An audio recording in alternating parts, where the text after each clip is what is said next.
Good morning! This was Sunday after namin magsamba ng asawa. It's time to get ready naman for the kids church. Instant bonding and exercise nga namin yung pagbili ng pandesal. Ang cute din nila oh. Natutuwa ka akong pagmasdan tong mga kuya kasi inaangkas nila sa unahan ng bike yung bunso. At eto, nakarating na rin kami sa bilihan ng pandesal. Masarap din sa pakiramdam at maginhawa yung maaga kang nagigising, di ba? At since alam nilang walang work yung nanay, ayan, banding na namin to.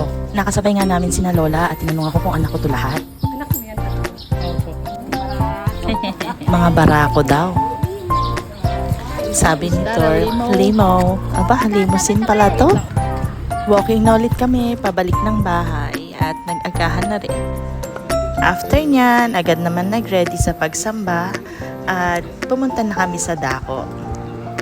Usually yung dalawang kuya lang pero this time sinama namin si Alex.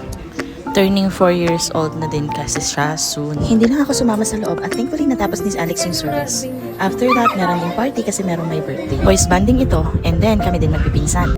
Ibinilin ko nga kay ate yung mga water kasi banding muna kami mag-asawa.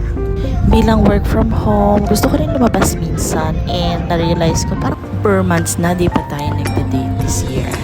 Dito nga namin napiling pumunta sa overlooking para naman makapag-relax. At yan, meron ng banda at may view. Daming lovers. So, ito, sweet-sweetan din. Ayan, meron sila ditong pastries na in-offer. Pero as ako ripot, hindi tayo bumili. Tapos na kaming kumain at ito, aura-aura na tayo dyan. Yun lang. Thank you for tonight and ready na ulit sumabak for the week.